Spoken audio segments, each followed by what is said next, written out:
America से 104 अवैध प्रवासी भारतीयों को डिपोर्ट करके भारत वापस भेज दिया गया है। इनमें से 33 लोग गुजरात के हैं, जिनमें महिलाएं और बच्चे भी शामिल हैं। अमेरिका से आई फ्लाइट पहले पंजाब के अमृतसर से लैंड हुई, जिसके बाद गुजरात के सभी 33 लोगों को अहमदाबाद लाया गया। अहमदाबाद में लैंड करते ही गुजरात पुलिस की टीमों ने उन्हें अपनी गाड़ियों में बैठाया। उसके बाद सभी को उनके गाँव और शहरों की ओर भेज दिया गया।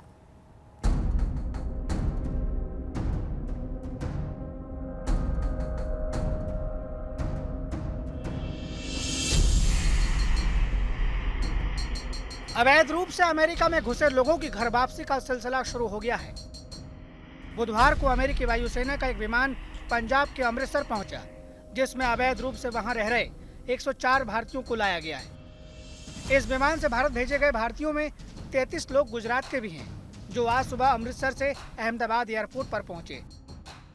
अमेरिका से वापस भेजे गए गुजरातियों में 28 लोग उत्तर गुजरात के हैं, 4 मध्य गुजरात के और 1 दक्षिण गुजरात से हैं। अमेरिका से डिपोर्ट किए गए अधिकतर युवा हैं। अहमदाबाद पहुंचने के बाद एयरपोर्ट से पुलिस ने इन सभी को अपनी वाहनों से उनके गृहनगर तक पहुंचाया। अमेरिका से डिपोर्ट किए गए जो लोग गुजरात में पहुंचे हैं, फिलहाल आप देख पा रहे हैं महसाना पुलिस की यहाँ पे एक गाड़ी मौजूद है, जिसमें एक साथ जो महसाना जिले के 9 लोग हैं, उनमें से बाकी के 8 लोगों को अहमदाबाद एयरपोर्ट से बाहर निकाला गया है। इन सभी को अमेरिकी एयरफोर्स के प्लेन के द्वारा कल अमृतसर में पहुंचाया गया है। अमृतसर से आज सुबह अहमदाबाद एयरपोर्ट पर जो प्लेन पहुंचा है, सभी 33 गुजरातियों को लेकर, उन सभी को आप देख पा रहे हैं और पीछे की तरफ भी देख पा रहे हैं जो कुछ अन्य जो लोग हैं, जिसमें महिलाएं भी हैं, पुरुष भी शामिल हैं। इन सभी को अब एक एक करके जो जिला पुलिस है, जो कोई गांधीनगर का है अगर, तो गांधीनगर जिला पुलिस, महसाना के लोगों को महसाना की जिला पुलिस, एक साथ सभी को लेकर रवाना हो रही है। जो बस अभी आप जो अहमदाबाद एयरपोर्ट के बाहर की तरफ लगी हुई है, उसमें आप देख पा रहे हैं कुछ युवती और कुछ युवक इन बसों में बैठे हुए हैं। अब तक जो 33 लोग थे, उनमें से 12 से 13 लोगों को निकाल लिया गया था। उसके बाद अब जो 2 टेम्पो एयरपोर्ट के बाहर खड़े हैं, उनमें करीब 20 लोगों को निकाल लिया गया है। सबको जिला पुलिस के साथ अपने अपने घर अहमदाबाद एयरपोर्ट से रवाना किया जा रहा है। बड़ोदरा के लूना गांव में रहने वाली एक लड़की जैसे ही अपने घर पहुंची, उसका परिवार भावुक हो गया। बेटी को देखते ही पिता फूट फूट कर रोने लगे। वहीं भाई ने कहा कि प्लेन में हथकड़ी लगाए जाने से बहन के दिमाग पर गहरा असर हुआ है। 1 महीने पहले वो अमेरिका गई थी और हमको मालूम था कि अमेरिका जा रही, लेकिन कौन से रूट से जा रही है, क्या है, वो हमको कुछ मालूम नहीं था। हाँ, वो ट्रॉमा तो सबको हुआ है, जितने भी शॉर्ट, हाँ, हथकड़ी पहनाने से वो इतना अनलीगली कुछ गुनाह तो हुए नहीं है। जो गए वहाँ से आए, लेकिन फिर भी वहाँ पे हथकड़ियाँ पहना के उनको यहाँ पे लाया गया है। तो मतलब कैदियों वाला बर्ताव किया गया है? हाँ, उनके साथ कैदियों वाला बर्ताव ही बोल सकते हैं। अमेरिका में अवैध रूप से घुसने वाले भारतीयों की वापसी की ये पहली खेप है। प्यू रिसर्च सेंटर्स के आंकड़ों के मुताबिक अमेरिका में 7,25,000 भारतीय अवैध प्रवासी हैं। इनमें से करीब 17,000 के खिलाफ फाइनल रिमूवल ऑर्डर आ चुका है, यानी अब इनका भी अमेरिका से जल्द भारत आना तय है। अमेरिका से वापस भेजे जा रहे लोगों के परिवार सदमे में हैं, क्योंकि ये लोग सुनहरे भविष्य के सपने लेकर अमेरिका गए थे, जो अब चकनाचूर हो गए हैं। अहमदाबाद से अतुल तिवारी और बड़ोदरा से दिग्विजय पाठक के साथ आज तक ब्यूरो।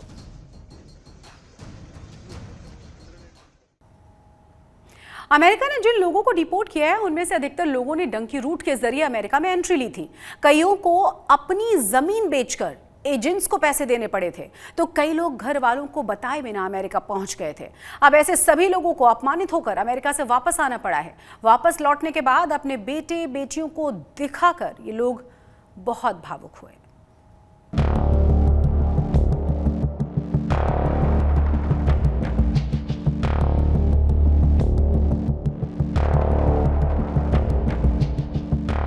अमेरिका में घुसने के लिए दुनिया भर के लोगों की तरह कई भारतीय जान की बाजी लगा देते हैं, ये जानते हुए कि उन्हें अमेरिका में ना तो इज्जत मिलेगी और ना ही अपनापन। लेकिन अमेरिका जाने का सपना उन्हें पागलपन की हद तक जाने को मजबूर कर देता है। कुछ अपने मकसद में कामयाब हो जाते हैं तो कुछ को जान से हाथ धोना पड़ता है। गुजरात के गांधीनगर जिले का एक गांव डिंगुचा आज से 3 साल पहले दुनिया भर में चर्चा का विषय बना था। ऐसा इसीलिए क्योंकि वहां के रहने वाले एक परिवार की लाशें हजारों किलोमीटर दूर अमेरिका कनाडा बॉर्डर एरिया में मिली थी। अमेरिका कनाडा के उत्तरी भागों में भयंकर सर्दी पड़ती है। वहां तापमान -35 डिग्री सेल्सियस से भी नीचे गिर जाता है। इसी दौरान उस भारतीय परिवार के दंपति और उनके 2 बच्चों ने अवैध रूप से कनाडा अमेरिकी बॉर्डर पार करने की कोशिश की और वो मौत के मुंह में जा गिरे। दंपति का सपना था कि वो अमेरिका में बसेंगे और इसके लिए उन्होंने न बर्फीली मुसीबत की परवाह की, न ही अमेरिकी वीजा नियमों की। ऐसी एक और चौंकाने वाली कहानी एक बार फिर गुजरात से आई है। अमेरिका से भारत वापस भेजे गए भारतीयों में 33 गुजराती भी शामिल हैं, जिसमें से ज्यादातर लोग उत्तर गुजरात के मेहसाणा जिले के हैं। मेहसाणा के विजापुर के दावला गांव के पटेल परिवार की बेटी निकिता भी इस प्लेन से वापस लौटी है। जब आज तक ने इस परिवार से संपर्क किया तो लड़की के पिता कनुभाई पटेल ने जो कहा वो चौंकाने वाला था। उन्होंने बताया कि उनकी बेटी यूरोप घूमने गई थी, लेकिन अमेरिका पहुंच गई। इस बारे में उसने परिवार को नहीं बताया। अमेरिका से वापस भेजने की बात को लेकर परिवार सदमे में है। 1 महीने से वो आ गई थी, लेकिन यूरोप के वीजा थे इनके पास कायदेसर के। वो फिरने के लिए गई थी, लेकिन उनकी बहनपनियों व सहेलियों और तीनों कहाँ गई है वह हमको पता नहीं था। मीडिया द्वारा हमको माहिती मिली कि भाई अमृतसर आने वाली है फ्लाइट, बाकी कुछ माहिती नहीं है। गांधीनगर जिले के बोरू गांव के गोहिल परिवार की कहानी भी इसी तरह से है, जिसके 3 सदस्य भी अमेरिका से लौटे हैं। ये तीनों लोग महीने भर पहले ही अमेरिका गए, लेकिन मां नहीं जानती कि वो कैसे वहां गए। आस पड़ोस के लोगों को भी इसकी कोई खबर नहीं है। ये परिवार भले ही अपने बेटा बहू के अमेरिका पहुंचने से हैरान हो, लेकिन उनके सुरक्षित वापस लौटने से राहत की सांस ले रहा है। अमेरिका से अवैध प्रवासियों को बेदखल करने के दौरान की तस्वीरें लगातार सामने आ रही हैं, जो झकझोर देने वाली हैं। तस्वीरों में अमेरिकी सेना और पुलिस अपराधियों की तरह अवैध प्रवासियों के हाथ पैर बांधकर भारी भरकम विमानों से उनके देश भेज रही है। तस्वीरों में किसी के हाथों में जंजीर बंधी है तो कोई कतार में खड़ा है, जबकि कोई प्रवासी भविष्य की अनिश्चितताओं और मायूसी से लटके चेहरों के साथ अपने देश जाने की बारी के इंतजार में है। अमेरिका से जिन लोगों को वापस भेजा जा रहा है वो लोग उन रास्तों से अमेरिका पहुंचे थे जिन्हें डंकी रूट कहा जाता है। जो लोग अमेरिका पहुंच भी जाते हैं वहां उन्हें हर दिन हर मिनट डर से लड़ना पड़ता है। कागज पूरे न होने से दरवाजे की दस्तक तक उन्हें डरा देती है। इसके बावजूद अमेरिका में बसने का जुनून कम होने का नाम नहीं ले रहा, जबकि अमेरिका में लगातार सख्ती बढ़ रही है। अमेरिका से भारत भेजे गए अवैध प्रवासियों में साल 2019 में 1616 अवैध प्रवासियों को भारत भेजा गया। ये नंबर साल 2020 में 2312, 2021 में 292, 2022 में 276, 2023 में 370, 2024 में 1529 और 2025 में अब तक 104 हो चुका है। लेकिन इस पूरे मामले में सबसे बड़ा सवाल देश को लेकर है कि कैसे कुछ लोग पैसे लेकर लोगों को अमेरिका कनाडा में अवैध तरीके से पहुंचाने के धंधे में लगे हुए हैं। उन पर आखिर कार्रवाई क्यों नहीं होती? पहला सवाल तो आता है, अगर लीगली बात करें वो हमारे नागरिक हैं और हमें उनको लेना बनता है, इसमें कोई शक की बात नहीं है। पर इसके साथ साथ एक और बात है कि एक पॉलिटिकली बड़ा श्रूड मूव भी कह सकते हैं, इसको कैलकुलेटेड मूव भी कह सकते हैं। अभी जो डिपोर्टीज वापस आ गए हैं, इसमें एक और लीगल प्रॉब्लम आएगी। ये डिपोर्टीज सारे गए हैं इलीगल गए हैं, तो आपको पता है किस प्रकार से इलीगली बाहर जाते हैं, अपनी प्रॉपर्टी बेचते हैं, अपने खेत बेचते हैं, उनको डूब किया जाता है, जो काफ़ी ट्रैवल एजेंट्स वगैरह हैं। तो क्या सरकार पूरा इसके लॉजिकल कंक्लूजन तक ले जाएगी? जिस तरह से अमेरिका से वापस भेजे गए भारतीयों के हाथों में हथकड़ी देखी गई, उससे संसद से सड़क तक हंगामा शुरू हुआ। विपक्षी दलों के सांसदों ने भारतीयों के अपमान की दलील देते हुए हथकड़ियों के साथ संसद परिसर में विरोध प्रदर्शन किया। गुजरात कांग्रेस के अध्यक्ष शक्ति सिंह गोहिल ने सीधे प्रधानमंत्री नरेंद्र मोदी पर निशाना साधा। हालांकि डिपोर्ट के दौरान बदसलूकी के आरोपों पर सरकार की तरफ से जवाब दे दिया गया है। यह खास रिपोर्ट देखिए।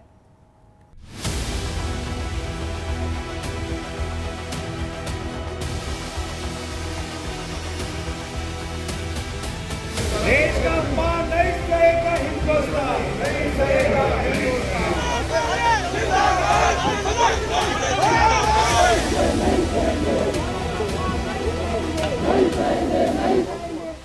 अमेरिका से डिपोर्ट किए गए अवैध भारतीय प्रवासियों पर भारत में हंगामा बढ़ता जा रहा है। सड़क से संसद तक अवैध प्रवासियों की अमेरिका से वापसी का मसला गूंज रहा है। अमेरिका से अवैध प्रवासी भारतीयों को हथकड़ियों और बेड़ियों में भेजने के खिलाफ संसद के बाहर विपक्ष ने जोरदार प्रदर्शन किया।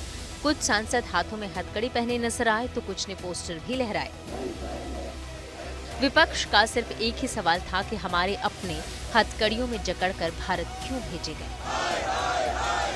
ये जो अमेरिका में थे वो कोई आतंकवादी नहीं थे।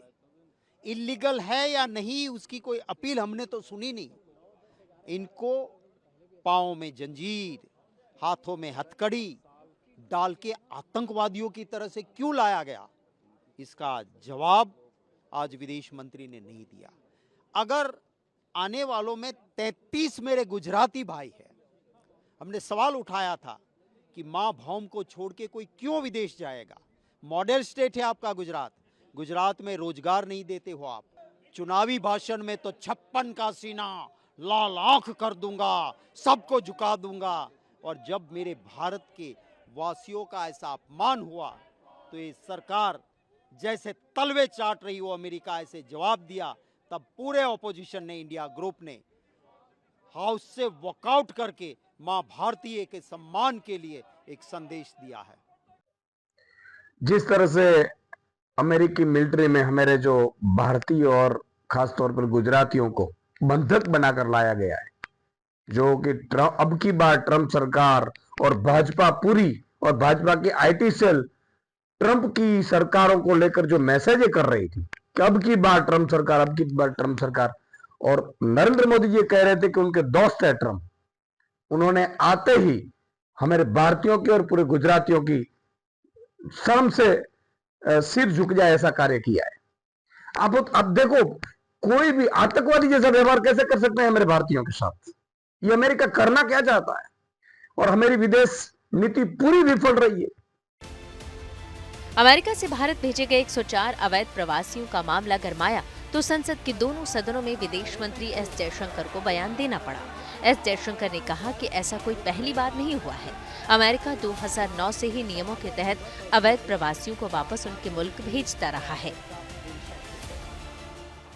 Deportations by the US are organized and executed by the Immigration and Customs Enforcement (ICE) authorities. The standard operating procedure for deportation by aircraft used by ICE, that is effective from 2012. I repeat, that is effective from 2012, provides for the use of restraints. However, we have been informed by ICE that women and children are not restrained. विदेश मंत्री ने ये भी स्पष्ट किया कि अवैध प्रवासियों में शामिल महिलाओं और बच्चों को हथकड़ियां नहीं लगाई गईं। विदेश मंत्री ने पिछले वर्षों के आंकड़े भी गिनाए। उन्होंने कहा कि पिछले 16 वर्षों में अमेरिका से 15,652 भारतीयों को वापस भेजा गया है। सबसे ज्यादा 2019 में 2,042 लोगों को भारत डिपोर्ट किया गया था। विदेश मंत्री ने जोर देकर कहा कि भारत का ध्यान पूरी तरह से प्रवासियों की सुरक्षा पर है, साथ ही उनकी यात्रा में भी कोई बदसलूकी न हो, इसको लेकर भी सरकार अमेरिकी प्रशासन के साथ संपर्क में है। We are, of course, engaging the US government to ensure that the returning deportees are not mistreated in any manner during the flight. At the same time, the House will appreciate that our focus should be on strong crackdown on the illegal migration industry, while taking steps to ease visas for the legitimate traveler. On the basis of information provided by returning deportees about the agents and others involved, law enforcement agencies will take necessary preventive and exemplary actions. लेकिन विदेश मंत्री के जवाब के बावजूद इस मुद्दे पर संसद में हंगामा रुकता नहीं दिख रहा। विपक्षी सांसदों ने संसद में भी विदेश मंत्री के भाषण के बीच काफी शोर शराबा किया। आलम ये रहा कि सदन की कार्यवाही स्थगित करनी पड़ी। हमें तो दूसरे की राजनीति में दखल देना नहीं है, वो हमारा एक नीति रही। फिर भी आप गए वहाँ, अब की बार ट्रंप सरकार करके आए थे, और यही ट्रंप आने के बाद और उसमें सबसे ज़्यादा मेरे गुजरात के लोग हैं, गुजरातीज है, मोदी जी भी गुजरात के हैं। तो दर्द नहीं होता है उनको कि इतना अपमान क्यों हम सहन करें। तो इसकी सिर्फ उनसे स्टेटमेंट चाहते हैं और वो भी देने को सरकार तैयार नहीं है। 267 नोटिस पे हम बहस चाहते थे, हाउस एडजोर्न किया गया है 12 बजे तक। हम भारत का अपमान नहीं सहेंगे, देश का ये अपमान है, हम आवाज उठाते रहेंगे। ये सही है कि पहले भी अवैध प्रवासियों को भारत भेजा गया है, लेकिन ये पहली बार है जब अमेरिका ने अप्रवासियों को भेजने के लिए सैन्य विमान का इस्तेमाल किया और इस तरह बेड़ियों में जकड़े भारतीयों को देख विपक्ष ने इसे बड़ा मुद्दा बना दिया। Bureau report, good news today. Maharashtra की तर्ज पर गुजरात में भी आरटीआई एक्ट में संशोधन की मांग उठने लगी है। सूरत से बीजेपी के विधायक अरविंद राणा ने आरटीआई एक्ट में संशोधन की मांग को लेकर मुख्यमंत्री भूपेंद्र पटेल को पत्र भी लिखा। विधायक अरविंद राणा का कहना यह है कि कुछ लोग आरटीआई के जरिए निजी प्रॉपर्टी जानकारी जुटाकर ब्लैकमेलिंग का काम करते हैं, इसीलिए निजी प्रॉपर्टी को आरटीआई से अलग कर देना चाहिए। देश में और गुजरात राज्य में राइट टू इंफॉर्मेशन एक्ट 2005 अमल में है। उसकी तरह कोई भी देश का नागरिक को राइट टू इंफॉर्मेशन एक्ट के तहत कोई भी माहिती जो जाहिर माहिती होती है वो लेने के लिए उसके पास ये आरटीआई एक्ट के द्वारा अधिकार प्राप्त हुआ है। आरटीआई एक्ट के तहत आरटीआई एक्टिविस्ट द्वारा और ऐसे शख्स द्वारा माहिती के आधार पर लोगों को परेशान करते हैं, लोगों के पास भ्रष्टाचार करते हैं। सूरत के हजीरा इलाके में एक बस और ट्रक के बीच में भीषण टक्कर हुई और इस घटना का सीसीटीवी फुटेज भी सामने आ गया है। कोयले से भरा हुआ तेज रफ्तार ट्रक पहले सड़क पर कुछ लोगों ने कुचल डाला, फिर बेकाबू होकर दूसरी साइड से आ रही बस से वो टकरा जाता है। ये टक्कर इतनी जोरदार थी कि बस और ट्रक दोनों ही पलट गए। इस हादसे में एक व्यक्ति की मौत की खबर है, जबकि 20 से ज्यादा लोग हैं जो बुरी तरह से घायल हुए हैं। तो हम लोग ड्यूटी में अच्छे से जा रहे थे, हमारा गाड़ी भी अच्छे से जा रहा था। वहाँ पे यू टर्न है 2 नंबर एलएनटी गेट के सामने, डंपर वाला लाके हमारे बस के बीचों बीच मारा, हमारा बस पूरा पलटी हो गया। हमारा कंपनी का बस जो है एलएनटी 2 नंबर पे एक्सीडेंट हुआ, तो ये बस ड्राइवर है, तो हमने वो बस में बैठा नहीं था, हमने दूसरा बस में बैठा था। तो हमको पता चला कि ऐसे ऐसा आपका कंपनी का हुआ है, तो हम लोग आया तो देखा उधर कम से कम 30-35 आदमी जो है पूरा एक्सीडेंट पड़ा था। किसी का सर में प्रॉब्लम है, किसी का पाँव आधा कट गया, किसी का हाथ में लग गया। सूरत से एक रोंगटे खड़े कर देने वाली घटना सामने आई है। वरियाब इलाके में बुधवार शाम को 2 साल का बच्चा सीवर के खुले हुए मेन होल में गिर गया। तुरंत ही बच्चे की तलाश के लिए सर्च ऑपरेशन शुरू हुआ। एनडीआरएफ और फायर ब्रिगेड की टीम 24 घंटे की तलाश के बाद वरियाब पंपिंग स्टेशन से आज बच्चे का शव बरामद कर चुकी हैं। बच्चा अपनी मां के साथ आइसक्रीम खाने के लिए जा रहा था। जूनागढ़ में एक मरीज के परिवार ने बड़ा नेक काम किया है। दरअसल यहां सड़क हादसे के बाद ब्रेन डेड मरीज के अंगदान किए गए हैं। ये अंग ग्रीन कॉरिडोर बनाकर अहमदाबाद भेजे गए और ये फैसला लेना परिवार के लिए आसान नहीं था, लेकिन फिर भी परिवार इसके लिए राजी हो गया, जिससे कई लोगों को निजी नई जिंदगी मिली है।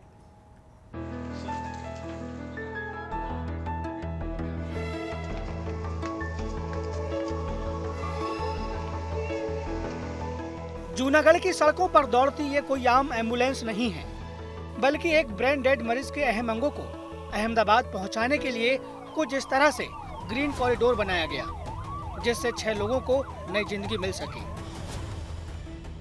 दरअसल यहां एक सड़क हादसे में 68 साल के मनसुख भाई डोंगा गंभीर रूप से घायल हो गए थे, जिसके बाद उन्हें आयुष अस्पताल ले जाया गया, लेकिन डॉक्टरों ने बताया कि उनका ब्रेन डेड हो गया है। लिहाजा उनके शरीर के अहम अंगों को दान देकर कुछ लोगों की जिंदगी बचाई जा सकती है। ऐसे में परिवार मदद के लिए राजी हो गया। 3 फरवरी की नाइट में पेशेंट हमारे यहाँ पे हॉस्पिटल में आया था। मनसुख भाई दोंगा 67 ईयर ओल्ड मेल पेशेंट थे। उनको head injury, traumatic brain injury थी। तो हमारे न्यूरोसर्जन डॉक्टर केवल सांसिया सर ने उनको अटेंड किया, सारे रिपोर्ट सीटी स्कैन वो सब करवाए और उसके बाद उनको ब्रेन डेड डिक्लेयर किया।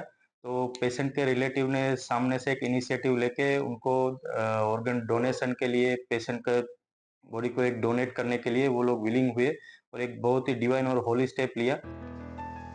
इस खास ग्रीन कॉरिडोर में अस्पताल से निकलते समय मेडिकल टीम पर फूल भी बरसाए गए।